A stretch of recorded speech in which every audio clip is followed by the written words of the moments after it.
జపాన్లో మళ్ళీ భయం నెలకొంది. అక్కడ జపాన్లో మళ్ళీ భూకంపం సంభవించింది. మరి ముఖ్యంగా 10 నిమిషాల్లో 2 వరుస భూకంపాలు అక్కడ ప్రజల్ని బెంబేలెత్తించాయి. 5.5 తీవ్రతతో 2 సార్లు తాజాగా భూకంపాలు అక్కడ సంభవించడం అక్కడి ప్రజల్ని భయభ్రాంతులకు గురిచేస్తోంది. ఇంకొక షాకింగ్ విషయం ఏంటంటే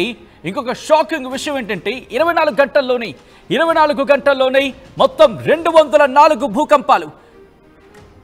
వింటున్నారా? ఏకంగా 204 భూకంపాలు అక్కడ సంభవించాయి. అంటే దాదాపుగా లెక్కేసుకుంటే కనుక ప్రతి 5 నుంచి 7 కావచ్చు, లేకపోతే 8 నిమిషాలకి ఈ 5 నుంచి 8 నిమిషాల లోపు ఒక భూకంపం అక్కడ సంభవిస్తోంది. ఆ విజువల్స్ మీరు చూస్తున్నారు. కొద్దిసేపటి క్రితం జపాన్కి సంబంధించి ఆ విజువల్ మీరు చూడొచ్చు.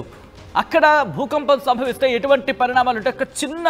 ఒక చిన్న ప్రాంతం, ఒక చిన్న దీవిలా మీకు కనిపిస్తోంది కదా, అదే జపాన్లో కనుక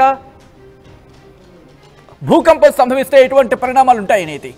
మరి ముఖ్యంగా ప్రతి 5 నుంచి 7-8 నిమిషాలకు భూకంపం. ఇంకొక రిపోర్ట్ని మీ ముందుంచబోతుంది RTV.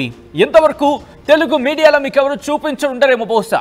అవును, ఎందుకంటే చాలా మందికి డౌట్, ఇంతకీ నిజమేనా, మీరేమైనా కల్పిత కథలు చెప్తున్నారని చెప్పి చాలా మంది అనుకుంటూ ఉండొచ్చు. తప్పులేదు, ఎందుకంటే జరుగుతున్న పరిణామాలు అలా ఉన్నాయి.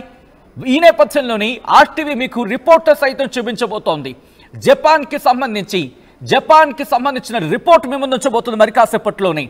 గత 24 గంటల్లోనే ఏ తీవ్రతతో అక్కడ భూకంపం సంభవించింది, భూ ప్రకంపనల తీవ్రత ఏ మేరకుంది, ఏ టైంలో ఎక్కడ ఎప్పుడు ఏ విధంగా సంభవించింది.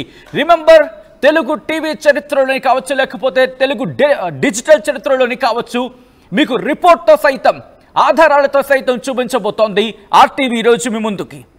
ఎందుకు జరుగుతున్నాయి అక్కడ అనే అంశానికి సంబంధించి మీరే మాట్లాడే ప్రయత్నం చేయండి, మీరే రియాక్ట్ అయ్యే ప్రయత్నం చేయండి. ఆ పరిణామం, ఆ తీవ్రత మీరు చూస్తున్నారు. మరి ముఖ్యంగా ఆ తీవ్రత గురించి మాట్లాడుకుంటే 50కి పైగా 5.5 ఆ మ్యాగ్నిట్యూడ్, ఆ సెస్మిక్ మాట్లాడుకుంటూ ఉంటాం కదా తీవ్రత గురించి. ఈ నేపథ్యంలో 50కి పైగా నమోదయ్యాయి. ఇంకా చెప్పాలంటే చిన్న చితక భూకంపాలు కలిపి ఏకంగా 204 గత 24 గంటల్లోని. రిమెంబర్, బాబా వంగ జోస్యం, బాబా వంగ భవిష్యవాణి నిజం కాబోతోందా? నిజమయ్యే ఆ ఘడియలు దగ్గర పడ్డాయా?